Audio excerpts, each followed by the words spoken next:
پیسے کے لالچ میں نے 65 سالہ بوڑھے کے ساتھ شادی کر لی۔ مجھے یہ تھا کہ یہ بوڑھا ہے کیا ہی کر لے گا، لیکن جیسے ہی رات ہوئی تو اس نے میرا نام کنزا ہے، میری عمر اس وقت 30 سال ہے۔ یہ بات آج سے 10 سال پرانی ہے، جب میری شادی اختر کے ساتھ ہوئی تھی۔ کہانی اس سے پہلے سے شروع ہوتی ہے۔ میرا تعلق ایک بہت ہی غریب گھرانے سے تھا۔ میرے والد کا میرے بچپن میں ہی انتقال ہو چکا تھا، تو میری والدہ نے لوگوں کے کپڑے سلائی کرنا شروع کر دیے تھے، گھروں کا کام کیا کرتی تھی، جس سے ہمارے گھر کا گزر بسر بڑے مشکل سے چل رہا تھا۔ ہم 2 بہنیں تھیں، دوسری مجھ سے چھوٹی تھی۔ کچھ لوگ ہماری امداد کر دیا کرتے تھے، جس سے ہم لوگ 2 وقت کی روٹی کھا رہے تھے۔ اس سے زیادہ ہماری زندگی میں اور کوئی آسائش یا سہولت موجود نہیں تھی۔ لیکن میں جیسے جیسے بڑی ہوتی گئی، ارد گرد کے لوگوں کو اتنا خوشحال دیکھ کر میرے اندر بھی خواہش پیدا ہونے لگی کہ کیوں نہ مجھے بھی کچھ ایسا کرنا چاہیے تاکہ میں اپنے گھر والوں کے حالات بدل سکوں۔ اب میں پڑھی لکھی ہوئی تھی نہیں کہ مجھے کوئی اچھی جگہ نوکری مل جائے، اور لوگوں کے گھروں میں کام کرنے کے علاوہ مجھے اور کچھ آتا نہیں تھا۔ لیکن اس سے کیا ہی ملتا، اتنے پیسے ملتے جس میں ہم لوگ 2 وقت کا کھانا بھی پورا نہیں کر پاتے تھے۔ تو میں نے یہی سوچا تھا کہ مجھے کچھ ایسا کرنا ہوگا جس سے میں اپنی زندگی بدل دوں، چاہے اس کے لیے مجھے کچھ بھی قربانی دینی پڑے۔ اب جس گھر میں کام کیا کرتی تھی، وہاں کا مالک، جو کہ 60 سے 65 سال کا ہوگا، وہ دکھنے میں بھی ایسا ہی دکھائی دیتا تھا، اور اس کی بیوی کا انتقال بھی ہو چکا تھا۔ ایک بیٹا تھا جو کہ بیرون ملک میں رہتا تھا۔ گھر پر وہ اکیلا ہی ہوتا تھا۔ اب میری عمر 18 سال ہو چکی تھی۔ میری ڈیوٹی بھی یہی ہوا کرتی تھی کہ میں زیادہ تر اس کی خدمت ہی کرنی ہوتی تھی۔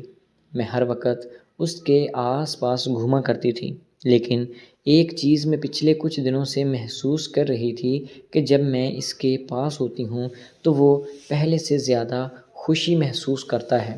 اب مجھے یہ باتیں کرنے کی بھی کوشش کرتا ہے، اور تب جب کہ میں جھک کر کوئی کام کرتی ہوں تو خاص طور پر میرے اوپر نظریں جمائے رکھتا ہے۔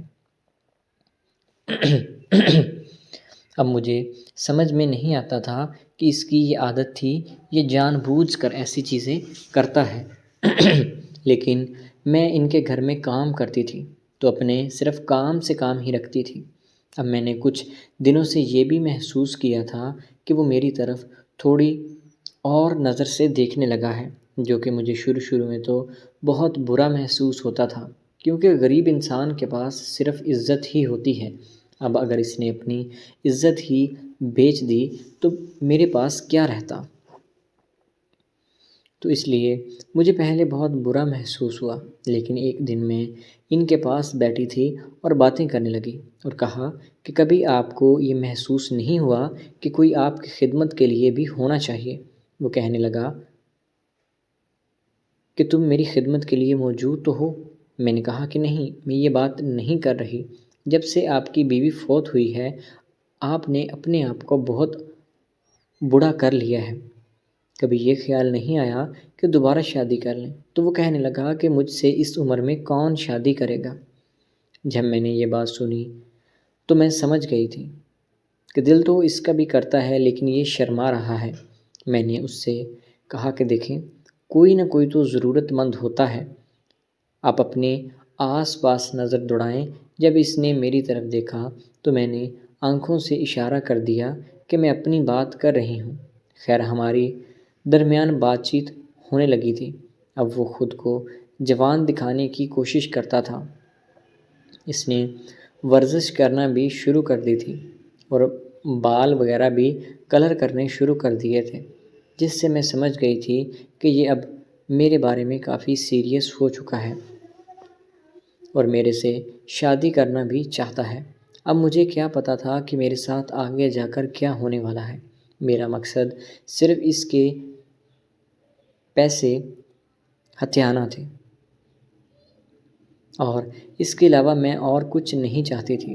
مجھے یہ تھا کہ اگر میں اس سے شادی کر لوں گی تو یہ تو ہے ہی بڑا، صرف اس کی خدمت ہی کرنی ہوگی، 2-4 سال میں یہ چلا جائے گا اور پھر سارے پیسے میرے ہو جائیں گے۔ گھر والوں نے بات چیت کی، اس نے خود ہی بات کی تھی، میرے گھر والوں نے بھی کوئی ناراضگی کا اظہار نہیں کیا، وہ بھی مان گئے تھے۔ میں شادی کر کے اس کے گھر آ چکی تھی، مجھے یہ تھا کہ وہ آئے گا اور سو جائے گا، لیکن وہ جیسے ہی کمرے میں داخل ہوا تو آ کر میرے پاس بیٹھا اور کہنے لگا کہ دیکھو تم بہت چھوٹی ہو لیکن میری بیوی ہو، تو میری مجبوری ہے کہ ہمیں اپنے رشتے کو قائم کرنا ہوگا اور بات کو آگے بڑھانا ہوگا۔ میں نے ایک دم کے لیے ڈرنے کے بعد یہ بات سوچی کہ اس نے یہ بات کی کیسے اور یہ کیسی باتیں کر رہا ہے، خود اس کی ٹانگیں قبر میں ہے اور یہ اگلی زندگی کی شروعات کرنے لگا ہے۔ خیر میں نے اسے کچھ نہ کہا اور اسے اس کا کام کرنے دیا۔ وہ جیسے ہی شروع ہوا تو اس کے مجھے چھونے کے انداز سے لگ رہا تھا کہ یہ مجھے صرف دھوکہ دے رہا ہے، یہ تو بہت جوان اور گرم خون کا مالک ہے۔ تو اس نے ویسے ہی کیا، اس نے مجھے پوری رات سونے ہی نہیں دیا اور میرے جسم کی ہڈی پسلی ہلا کر رکھ دی تھی۔ اب مجھے صبح جب نیند سے آنکھ کھلی اور میں واش روم جانے کے لیے اٹھی تو مجھ سے صحیح سے چلا بھی نہیں جا رہا تھا، کیونکہ میں بری طرح سے تھک چکی تھی اور اوپر سے نیند بھی میری پوری نہیں ہوئی تھی۔ بس پھر کیا تھا کہ یہ روز کا معمول بن چکا تھا۔ اب میں اس کے پیسے کے لالچ میں اس سے شادی کرنے گئی تھی اور وہ پہلے سے زیادہ جوان اور طاقت دکھانے لگا تھا۔ میں روز روز کس طرح اس کام سے پریشان اور تنگ آ چکی تھی۔ مجھے یہی تھا کہ شاید اس کی بیوی بھی اسی وجہ سے اس دنیا سے چلی گئی ہوگی۔ 8 سال ہماری شادی چلی، 2 سال پہلے اس کا انتقال ہو چکا ہے۔ اب جا کر مجھے پتہ چلا کہ وہ انتقال سے پہلے ہی ساری دولت اپنے بیٹے کے نام کر چکا ہے اور میرے ہاتھ میں کچھ بھی نہیں آیا۔ اب جا کر مجھے سمجھ آئی ہے کہ میں نے اپنی زندگی کو خود ہی برباد کیا ہے۔